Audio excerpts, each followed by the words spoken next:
This is Writers Not Writing, the show where you can get to know your favorite writers and soon-to-be favorite writers by listening to them confess to the ways they procrastinate. Thanks for procrastinating with us. I'm Benjamin Gorman, and the quiet guy behind the glass there is Doug the producer. I write novels and collections of poetry and stuff. Doug tries his best to make me sound better. And each week we have a secret word to listen for. If you catch it, you earn the right to take an extra break at the time of your choosing from whatever is stressing you out. From NotAPipePublishing, welcome to Writers Not Writing.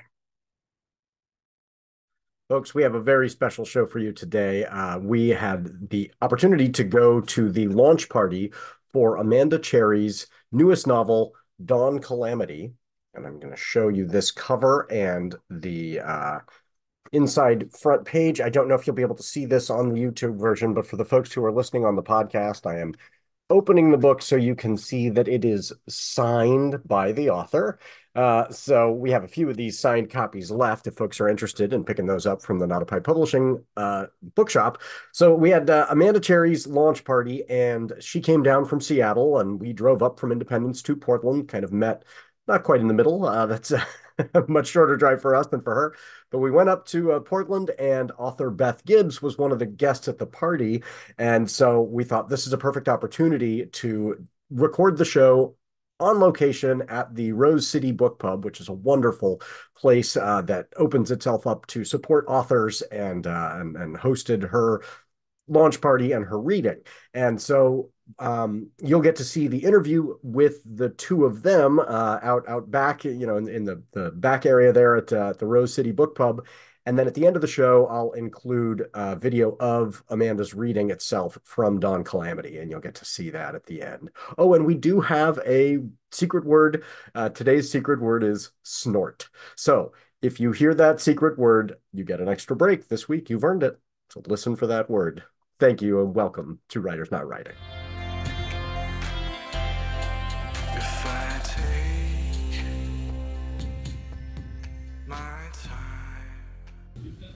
Hail and well met. We've got a special episode of Writers Not Writing today. So this is the launch party for Amanda Cherry's Dawn Calamity. And so I'm here with Beth Gibbs and Amanda Cherry, and we are going to just let you know, welcome you into our party. Of course, we are in our costumes, because we always come in costumes, but for the sake of the folks who are on the podcast, maybe you want to tell everybody about what you chose to wear to your own look. It is my launch party, and it is a steampunk airship book, but it started off as a spaceship book, and in honor of all things outer space and the final episode of Star Trek Discovery, which just aired, I have done up in a full Kelpian everything. Like, I do have the Starfleet uniform, very like what Saru looks like, but this makeup job is just Emmy-worthy. But these like hoof boot situation, I might have rethought that if I had known I was going to be here for this long. But yeah, I am a Kelpian, and it is outrageous. Beth, how about you? I like to always go with the villain. So Catra, but 1980s Catra from She-Ra. So you gotta love the pink and the black with the great boots and the gloves. And so I heard 80s villain, and for me that was G.I. Joe, Cobra Commander. I went with the one not in the actual helmet, because I was worried that would obstruct my voice on the show, so I just went with the cowl. But I've also really been enjoying Cobra Commander on Twitter. Highly recommend following Cobra Commander. Got some great takes on things like the 34 convictions this week. So follow Cobra Commander. Do you have the right voice chip or the wrong voice chip? If I pull that metal ring on your back, are you going to say, math is hard, let's go shopping? Yes. Could I? I'm trying to even remember. Can I do that, Cobra Commander? Eat hot legs! Or math class is hard. But in the voice. Yeah. Math class is hard. And then listen. Okay, well, welcome. Thank you both for being here. So, first things first, what has been pulling you away from your writing in terms of pop culture? I am addicted to watching the Eras tour on TikTok. When the first show of European Like opened, I actually YouTube live streamed the entire thing. And then the next day I YouTube live streamed the entire thing from the boat to show my kid, because she added the Tortured Poets department, and there's like a whole new segment of the show. So yeah, pop culture wise, it is Taylor Swift all day, every day. Excellent. How about you? What's pulling you away? Well, two things. There's the show that That's a good question. I finally watched the new Dune last night, which was really great. So good. And like, when's the second one come out? I'm very excited about that. Oh yeah, I watched the second one. The second part dropped on Max, and I watched both straight through the other day after school, which is a lot of Dune. Like it was a late night, but it was totally worth it to re-watch those because I saw it. In the second one, does the mainly still look like he needs a sandwich? He's still quite. Yes, I don't want to give too much away. Okay. He just looked like he needs a sandwich. Yes, he finds his role, and it's not what you think. So yes, which is true to the tone of the novel, and that's what I love about it. It actually got that right. Dune is my partner's very favorite. I mean, he read that book to my child at like an hour and a half old. I did that to my son too. I mean, brand new newborn is getting Dune. That was Baby's first book. Yeah. Yep. So. Love it. It's so well written. Yeah, so that's, I'm with you on that one. We had just started watching Ted Lasso, which was one of those, we're coming to it very, very late. Everybody said, you've got to watch this, you've got to watch this. And my partner, when people say to her, you have to watch this, her response is, therefore I won't. Like, stop pushing stuff on me. To this day, she has not seen The Godfather because every guy she ever dated said, you have to watch The Godfather, and made her go, ew, gross. Then I won't, right? So finally, she saw a clip and went, okay, I'm now the one deciding. We need to watch Ted Lasso. And I am so glad because folks have not seen it. It's incredibly heartwarming. Like, all the characters are delightful. Not tears. It's just, yeah, maybe we're not that far. But the characters are incredibly likable and charming. And it's like, oh, I didn't know wholesomeness could have this effect on me. I have every episode of Ted Lasso on DVD because I got them as for your consideration screeners over the course of this series. As a SAG-AFTRA member, one of the great perks of being a member of our union is that we get these for your consideration screeners. And I did watch some bits of it, because I was trying to make sure I was informed before voting in that category. And it's definitely on my list of things to come back to. So you're just like, I love these. Even the characters, they'll present a character, and it's very clear you're not supposed to like them the first time they present them, and then they do a really good job of bringing them around, and you're like, I like her too now. I have to admit, I like she's I've warmed up on that character. So, what about in the kind of the world of the news, and news in the broad sense? But what has been pulling you away from your work in terms of news? I'm 34. There's bloating. I try not to watch. I actually don't watch a lot of news. I'm very, very ill-informed because it stresses me out. I was sipping on some Schadenfreude this week. Yeah. It was pretty great. I did follow the trial. My father was a trial attorney. I grew up in courthouses. I was pre-law for my first 3 years of college. So, like, the legal shenanigans make me excited. Like, I love seeing, even when you disagree with one side wholeheartedly, as I did in this trial, I really love seeing two very strong advocates get up in an adversarial system and argue their case in front of a judge. So I was enjoying watching the trial in a way I probably haven't since like the OJ case. Just like it was spectacle. It was the eyes of the nation on a legal proceeding. And because I grew up around those things, I understand them. I understand how they work. I understand, like, there was a time they dismissed the jury and the defense attorney moved for a dismissal, and everyone was up in arms and like, no, that's standard procedure. You always do that. If you don't move for a summary judgment of dismissal after the prosecution rests, that's grounds for appeal on ineffective assistance. So, like, I loved, with the amount of legal knowledge I have, following this trial. And most of the time, I want to leave politics alone. But this is fun. Well, and I love politics. To an unhealthy degree. I used to love politics. But yes, that's why to a very unhealthy degree now. But one of the things that I found fascinating was listening to a couple of attorneys who were breaking down the case, and they said one of the big challenges that Trump's attorneys faced was they were being undermined by their own client. Where if they had been able to say, of course he slept with this woman, that, you know, he then didn't want his wife to know, that's his defense, the end. The state has not proven beyond a reasonable doubt that he wasn't just trying to prevent his wife. But because they couldn't say he slept with a porn star, they had to make this bizarre story where they're going, he didn't sleep with a porn star, but he chose to pay her in a way that was illegal, even though he didn't do anything because he didn't want, like, it made no sense. Right? Their defense could have been, have you seen Stormy Daniels? Have you looked at this woman? She's hot. Like, of course a man is going to want to hook up with her. Like, there were so many, like, very human defenses they could have offered, but the defendant, being not entirely human himself, chose not to allow the most vigorous defense that they could have offered. Well, it also makes it really hard to say, please don't trust Michael Cohen, he's deceptive. Here is our client, the biggest liar in history, who hired that man. So, you know, like, it makes it a tough case to go, you can't possibly trust this guy because he's not honest. Here's our client. But this week I did get cause to share the He's Guilty song from Cop Rock all across my social media channels. We should put a link to that in the show notes. Please do. I think the world needs to know that song. Yes. He's guilty. Gospel style. Oh, it's pretty great. So, what about hobby stuff? What have your hobbies have been pulling away from you? Oh, baking. Baking. Cookies. Cookies. Oh, yeah. Most recent one was triple cranberry bread, as I call it. What is, yeah. It is freeze-dried cranberry powder in the dough. There's freeze-dried cranberry powder in the white chocolate, and of course, dried cranberry.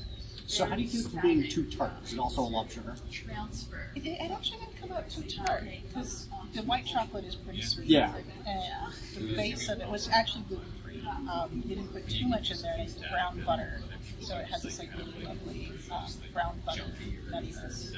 And then, of course, pecans. That does sound delicious. I don't even like cookies, and I would like to eat one of those. Like, that sounds amazing. Yes. Well, and I can never turn any cookie down. I absolutely eat any cookie, but those sound particularly delicious. Good. Yes.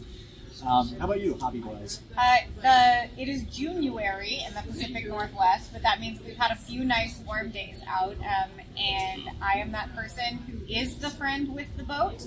So we have a 50-year-old sailboat, and we right now are working on replacing our batteries, and we're going to upgrade our alternator. We're going to add some more solar. So sailboat maintenance. It has not so much been about sailing, although we've taken her out a couple of times. Mostly it's about sailboat maintenance, and I have a 1-year-old Cavalier King Charles Spaniel who we're still getting accustomed to taking out on the boat. So also it's been like puppy acclimation. How is puppy handling? He's not real bright, so I'm not sure he realizes why the ground is moving at all, but he's real cute, and it's real fun to take pictures of him in his little life jacket. We have 2 puppies, and we're not sure if they're idiots, but one of the things that has been really hilarious is Crystal will say to them, the reason you're still alive is because you're so cute. Like, this is an adaptation that you know, evolution has afforded you. You're only alive because you're alive. Oh yeah, Widget looks at us and we're like, your head is empty. Yes. Yeah. Well, and they're destroying everything. I mean, they're monsters. They're chewing everything. They'll find a box of Kleenex and then fight over the Kleenex. Oh, and shred no. them. And you come in and you're like, what happened in here? And they're like, what? Kleenex. A single napkin can cover a remarkable amount of food when they destroy it. But they're adorable, so they get to do that. So that's been. So we're going to go to our ad break. When we come back, I'm going to ask you what you've been doing.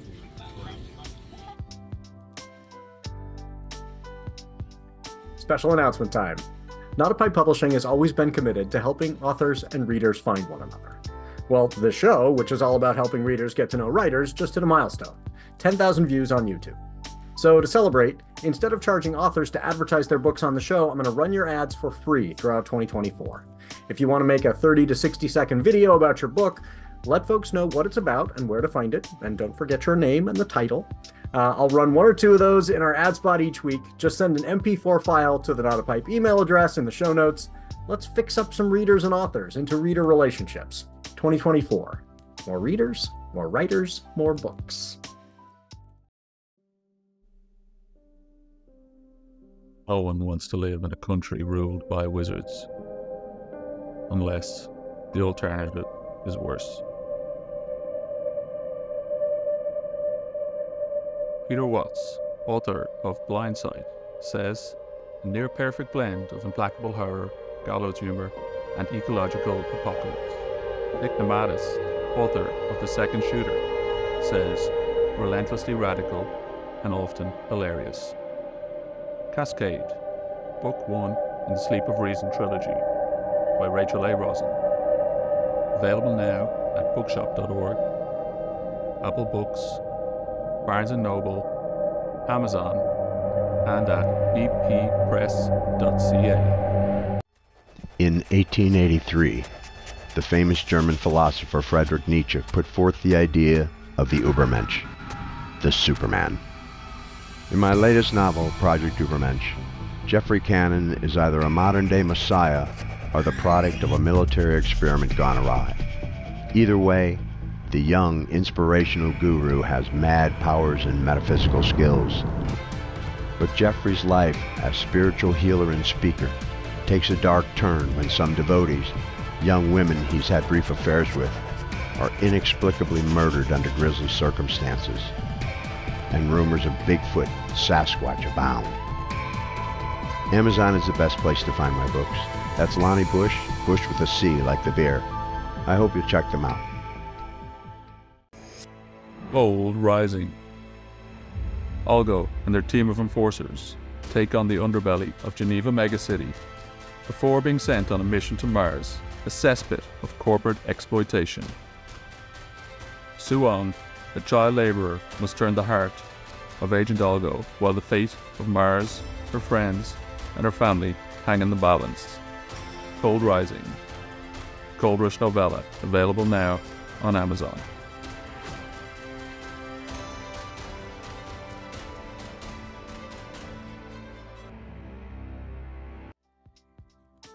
Authors, poets, screenwriters, writers of all kinds. We're putting together our team for the Alzheimer's Association's annual The Longest Day fundraiser, and we want you to join us to use your writing superpowers for a good cause. Our team, Writing Against the Darkness, joins together via Zoom or in-person meetups and writes from dawn until dusk on the summer solstice. So mark your calendars for Thursday, June 20th, 2024. We're teaming up with some wonderful partner organizations to build our team, thanks to the Author Alchemy Summit, Indigo Editing, Unsolicited Press, Pile Press, the Pile Press magazine Chunk, and Overcup Press for joining with NotAPipePublishing in this fundraiser. There are links to all of those partners in the show notes. If you want to get to network with writers from these great partners, get a whole lot of writing done, and raise funds for Alzheimer's research and care for families suffering from this disease, click on the link in the show notes and join the team. You're going to be writing anyway. Why not write even more and do some extra good for the world? See you there. Welcome back, everyone. So, Beth, what have you been daydreaming about? I've been daydreaming about Japan, specifically doing a pilgrimage of 88 temples. Oh. The Shikoku pilgrimage. It's 88 temples, it's 750 miles. I will not be able to do all 750 miles, but that is the daydream. So does that start from like the south and go all the way through the north of Japan, or is it? It's on this one little island, which is close to Osaka. So you fly into Osaka, take the train to Shikoku, and it's all the way around the island. Oh, so it's all on one island? All on one island, 88 different temples. How cool. And the plan is, that's going to happen in October, but just for tickets. Oh! But I am daydreaming, like, wouldn't it be great to do all of it? Yeah, I'm looking forward to those pictures. That will be very, very cool. So how did you find out about this? My younger sibling actually did it. Oh, really? Yeah, they were studying in Japan years ago, and I was thinking about the new Kodo, because I did the Mino last year. And they were like, we should look at Shikoku. And that one was done. Yeah. Oh, that was wonderful. Japan is one of the countries that is absolutely on my list, and I never had a chance. Have you ever been before? I have not. In April of 2020, I had tickets. Yes. Yes. And you were not desperate enough to buy a boat. I mean, That would have been a you long could have got trip together, to you could have Japan. sailed to Japan. Yeah. Yeah. Oh, that sounds wonderful. So how about you? What have you been daydreaming about? Quite frankly, I have also been daydreaming about Japan, but not at all in like a cool, temple, classy, thoughtful, spiritual way. My best friend keeps talking about wanting to go to the Tokyo Disney parks. Oh. And they just opened Fantasy Springs at Tokyo Disney Sea, and I keep seeing videos. I spend way too much time on TikTok for a whole grown adult. How many Tokyo Disney parks? There's two. There's Disneyland and Disney Sea. Oh, okay. And S-E-A-C. yes. Okay. And it's all the like maritime. So there's like a Little Mermaid area. Yeah. So they just opened Fantasy Springs. I think that's in Disneyland. But there's like a Tangled ride where like in the U.S. all we got is Tangled bathrooms. I'm not kidding. And there's a cool Frozen ride. There's a whole Arendelle section. Like the Tokyo Disney parks are owned actually by a partner company, and so there's been a lot of cash investment in upgrading the Tokyo parks that like the U.S. parks haven't done lately. And yeah, so my bestie is like, you know, as soon as you get your passport renewed, because she just she's got a movie deal for one of her books, and so we are daydreaming about if this movie ever gets made, if the money truck really does show up at her house, what we're going to do. And the Tokyo Disney parks are at the tippy top of that list. So her movie deal is she gets paid if they actually make it, rather than so buying the rights? she got like paid for the rights to begin with, but that's like we're paying the bills with that. But what tends to happen when an author sells a movie to Hollywood, once they roll on that film, once they're in active production, the publisher usually comes in with a new printing of the book with like the movie kind of covered, and you've earned out at that point almost certainly. On this book, I know she's earned out because it's been out for a while. So any money from that is just going to show up at her house, and that is going to send us on a VIP trip to a Disney park and far, far away. Aspiring authors out there, this is something I deal with often in contract negotiations. This is vanishingly rare. I've had folks who are like, you don't even have to pay me for the book because I just want to make sure I get all the movie rights. And I'm like, you're doing it backwards. That's not how it works. Listen, if we manage to option this book that came out today, Dawn Calamity, I think Sci-Fi Network would love it. I think Netflix would love it. I think Netflix is exploring limited series options right now. I think they would love it. Hey, Netflix, call me. Call me. Don't get me wrong. As I'm putting it, I'm stunt casting it in my head. I'm like, when they make the movie. Sharita Chandran, who played she's from Bridgerton. I will give you Edwina in season 2 of Bridgerton. That's Raylene. That's who has been in my head this whole time. So yeah, like call me Netflix. But I mean, if we were to option this, Amazon or Apple, if you've got the money, we're willing to have the meter. But we would be very happy with a 6-figure deal. We do not need a 7-figure deal. Like even at the low 6 figures, I think we'd be fine. Well, and your novel, which will come out hopefully mid-summer this year, this Pacific summer. Northwitch, would be wonderful because it would be, I think it would be very contained. I think it would be a 2-hour film rather than like a series. And it would be a smaller budget, which means bigger stars. Like that's the way I would try to market that is, that one is a very, very doable one. There's really, really cool scenes in terms of, here's the, like when she goes into the other world. Oh yeah, and the other. That one looks so cool. So yes, so let's have some talks. We want to make movies. Yeah. Yes. But it's a relatively small cast. I mean, it's the coven and 2 of the older witches are in only a couple of scenes. They're barely present. So it's the younger witches, and I'm giving too much away. You're gonna have to read pre-orders will be about it and you're going to want to Pacific follow. Northwitch, so good. So I'm very excited about that. I'm so ready for this book. I've only heard like 10 sentences about it, and I'm like, this is my flavor. It's really cool. Yes, witches on the Oregon coast. And a reluctant witch. Yes, who is wonderful. So that one's going to be a lot of fun. So I'm getting ahead of myself. I was going to say announcements, but our kind of announcements are we have a book launch and a soon-to-be book launch. Yeah. So this is tell everybody a little bit about the book. This is okay. I'm going to get verklempt now. This book went through 9 complete rewrites over the course of 13 years. It went through 65 queries, 3-page requests, and 1 very important yes.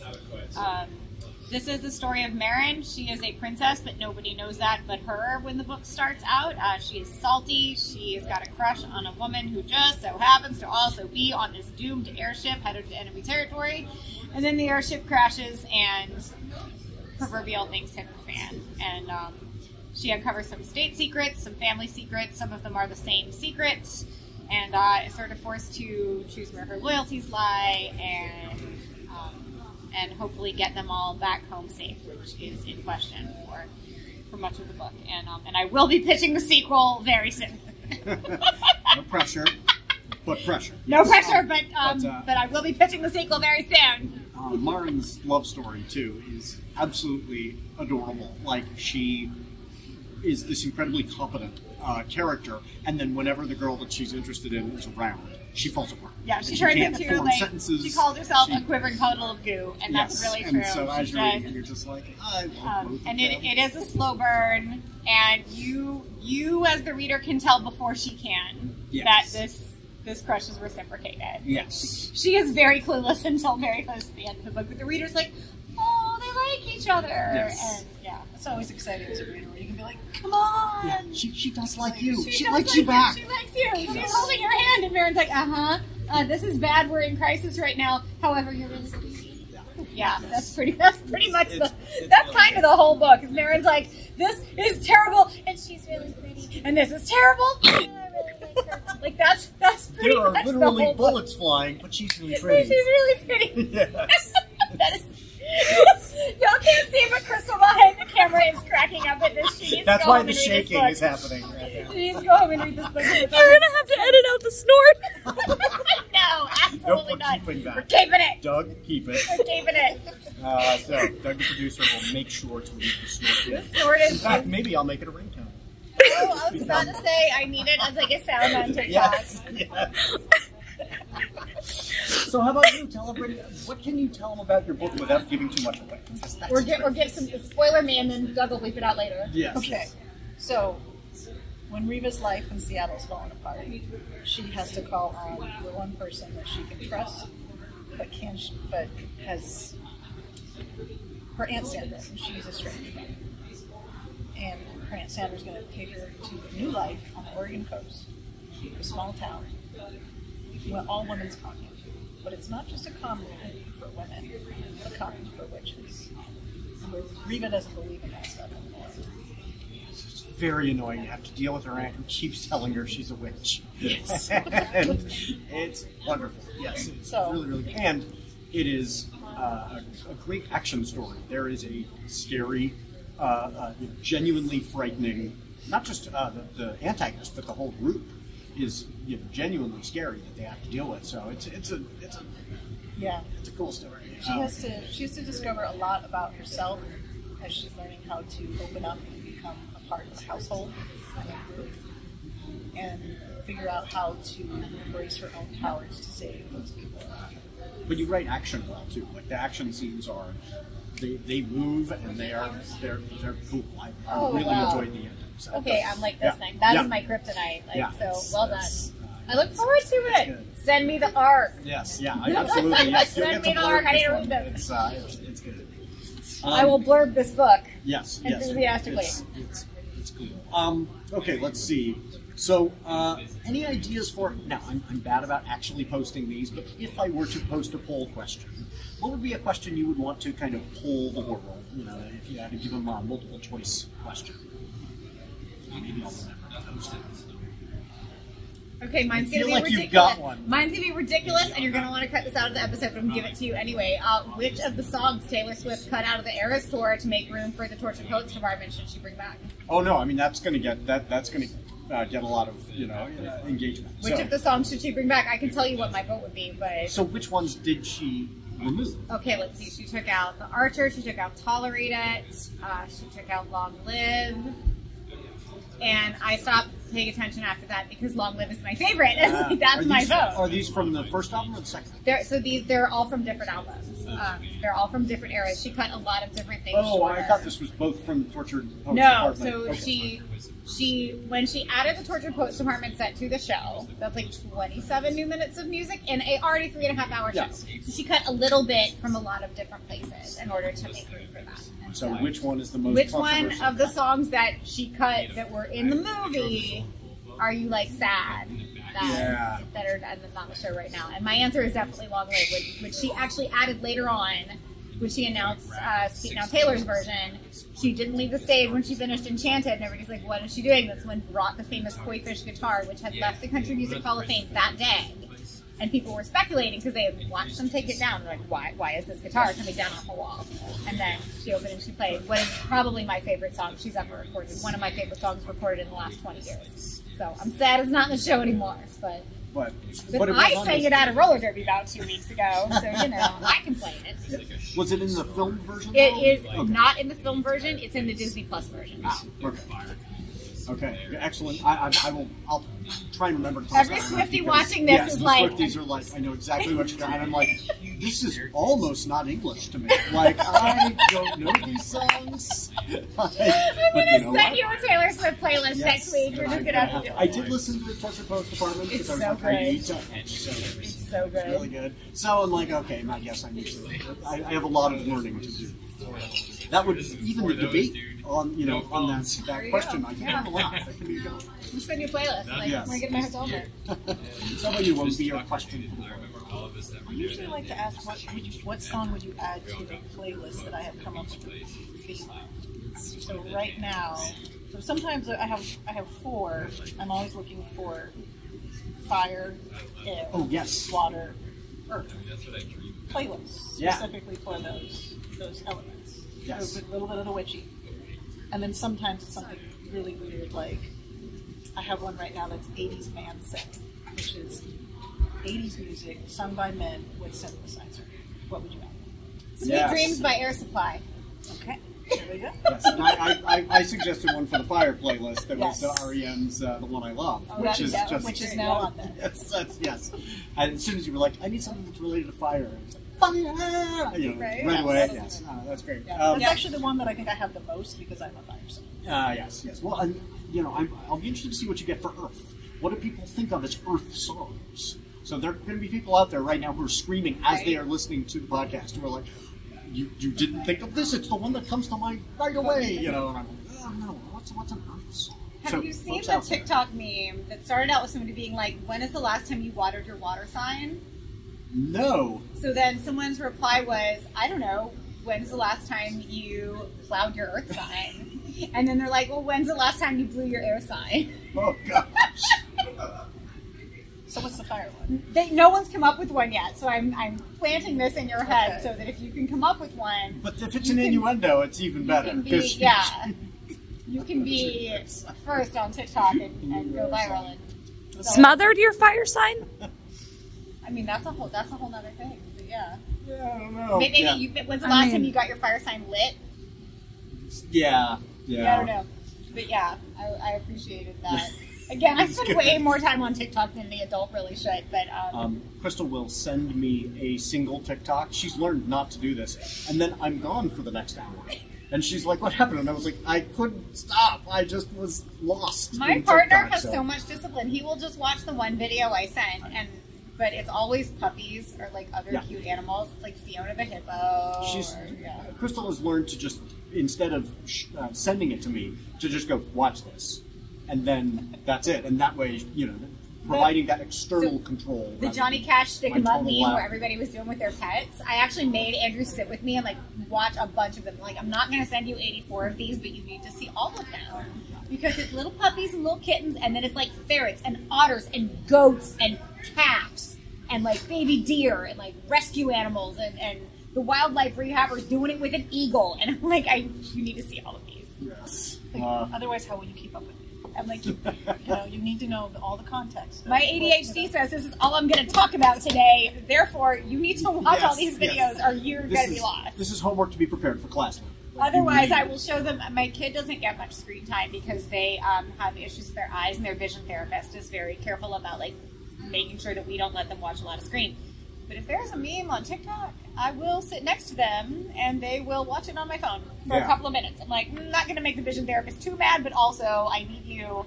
And it's bonding. And they're in 5th grade. Next year is going to be middle school, and I want them to be aware of like things that are culturally relevant in the moment. Because I think socially that becomes more and more important the older my kid gets. And I don't want them to miss out on what every other kid in school is talking about because they're not allowed to watch videos on their phones, so they can watch videos on my phone. Yes, well, and you're summarizing, so that they don't need to spend nearly the number of hours that the other kids do. Summarizing is a very important skill. Yes, There you go. yes, they're learning, yes. Right? Excellent. We all got to write that back cover copy at some point. Yeah, oh, yes, for our folks out there, one of the big challenges for authors is writing your own back cover copy or writing the first paragraph of your query, which are often roughly the same text. You try and summarize your book and tease it, so welcome somebody into it and include what you need to include to get them, a clear sense of the book in a single paragraph. So this is, 300 pages of text in a paragraph, and I have known many authors who are like, that was harder. I don't know why it's easier to write a 100,000 word book than it is to write a 250 word synopsis of the exact same book, but it is. It's just a fact. Hard. Yeah, and I think part of it is we as authors are, so like, this detail's really important to me. This is precious. And then it doesn't need to be in that paragraph. But it's so hard to let it go. What helped me with that is in college, when I switched from being pre-law to being a PR major, I had to take a news writing class. And the way they teach you, like, journalism 101 is, like, broad, narrow, narrow, narrow. Yeah. And so you start writing it that way, and then you car accident. Like, you work your way down and so then you wind up cutting off the most narrow pieces and like, okay, these are now things that are precious and they get saved for when you read the actual pages. Yeah. So you get the super broad, an angry secret princess gets aboard a doomed airship and discovers family secrets. Like, that's... Yeah. Yes. That's all you get to know. And then now you buy the book and you get to know all the rest of the stuff. And then you get to slide into my DMs and yell at me. First of all, how dare you? I tell students about the kind of metaphor of the elevator pitch. Like, that is helpful. If you were on an elevator and you've got until the 9th floor to pitch okay, now you've got until the 3rd floor. Now, okay, now that potential publisher has hit floor 2. How are you going to get that thing down? When I teach pitching, I say you have to tell me what your book's about in one breath. Yeah. You get one breath. So, what is on your TBR pile? What's a book you're looking forward to checking?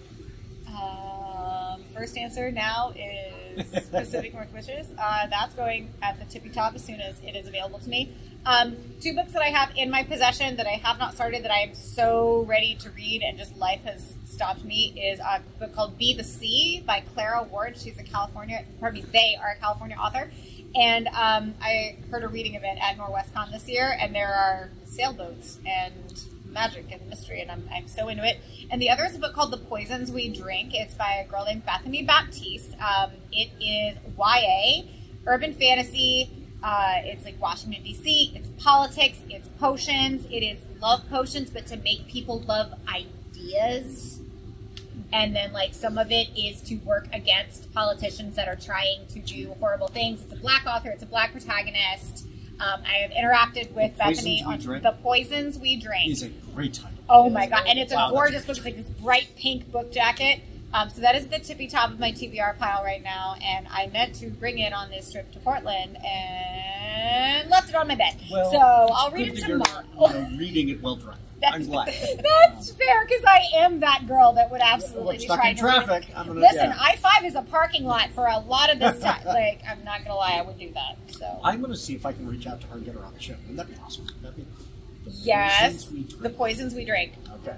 Yes. Excellent. How about you? What are you looking forward to? The God Killer. Who's that by? Hannah. Now I put you on the spot. I know. It's like Hannah something. Okay. Like God Killer. Yeah. What's that one about? It's a fantasy book that my sister recommended to me, and I always listen to her whenever she says this is a really good book. I'm like, yes, I don't have to think putting it on the list. But from what I recall, it's something about a world in which gods are forbidden, and so they kill them. So it just sounded good. Yeah. Looking forward to that. That's a good title, too. And DAWN CALAMITY.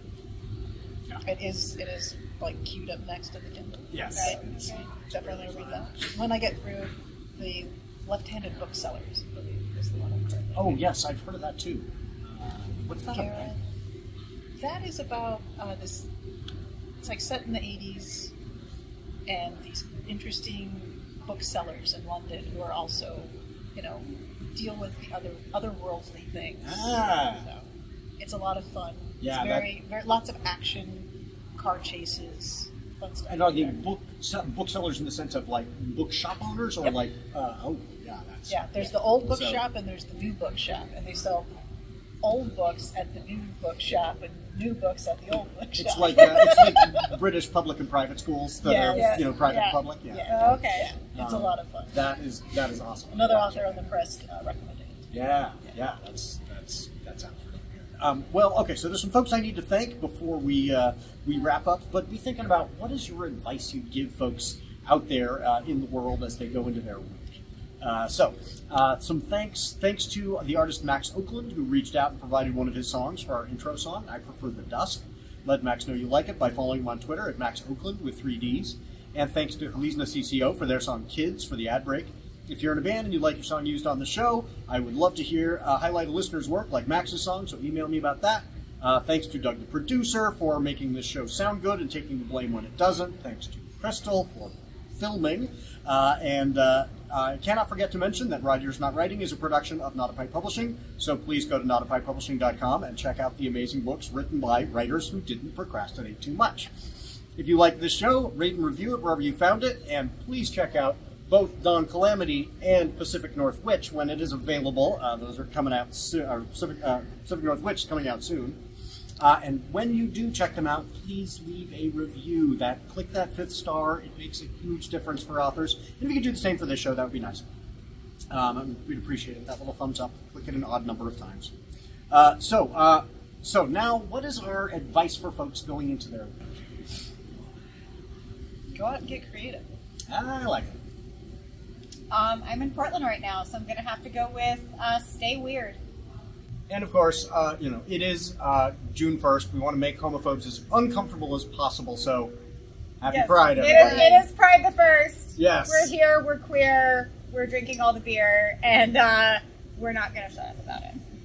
Happy Pride, everybody. Happy Pride. And yeah, I'm going to give you the beginning of this book, so here we go.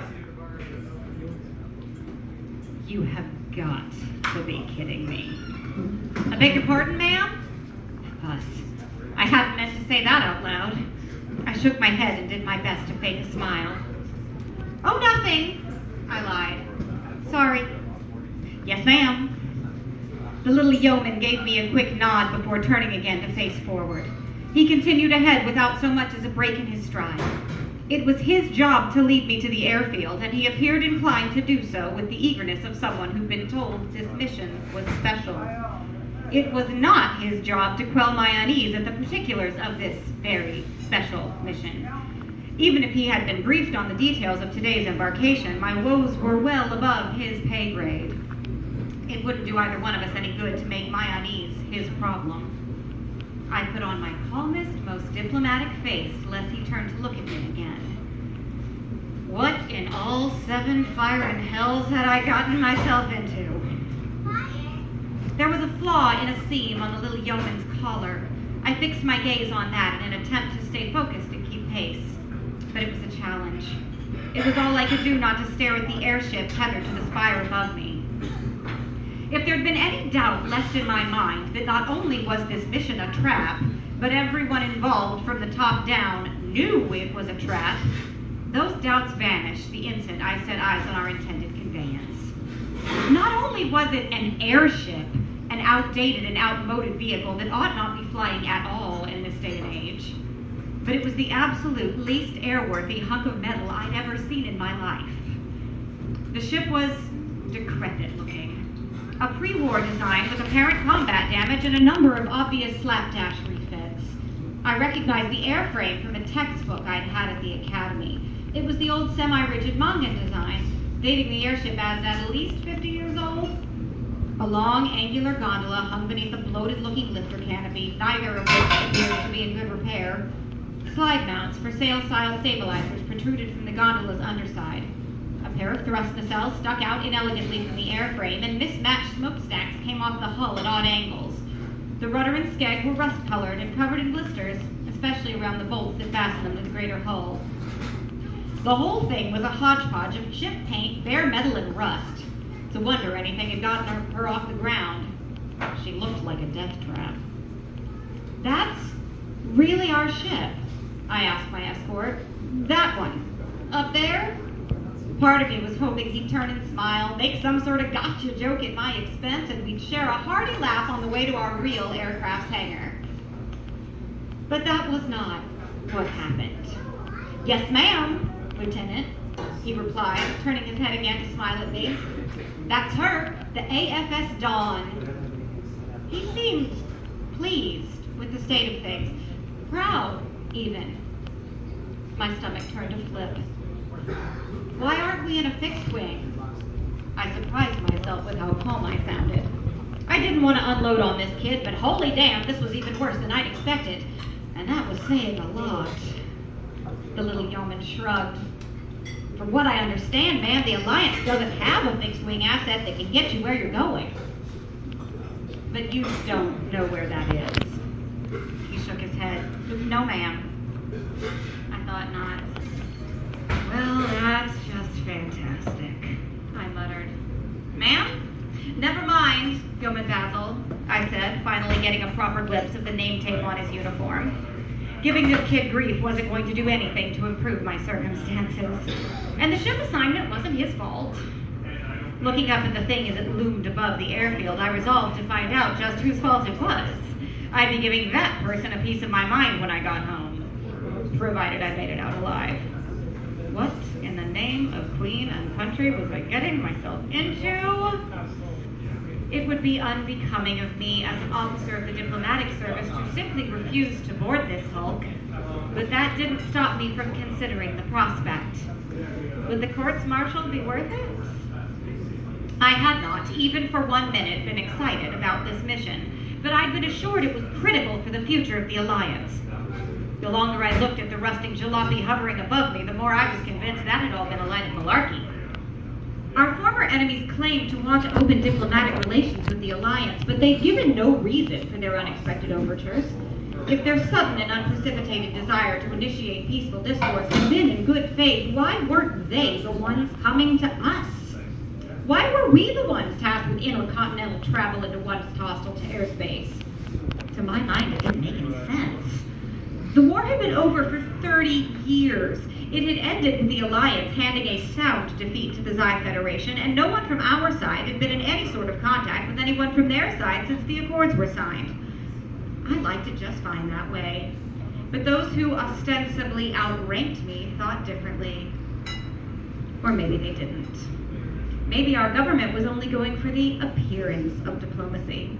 Sending a ship that would likely founder before it reached its destination would give the Alliance plenty of cover. They could seem to be interested in opening diplomatic relations, all the while not having to do any actual relating. As I looked up again to watch the Dawn as she swayed on her tether, I couldn't help the feeling this mission was wholly and intentionally expendable. And I would know. I'd been expendable for most of my life. Expendable was practically my middle name. I followed Yeoman Basil around the corner of the city airfield's central terminal and was surprised to find the grounds had been set up for a formal departure ceremony. From all the cloak and dagger I'd been subject to in the lead-up to this morning, I'd half expected the expedition to steal away under cover of darkness.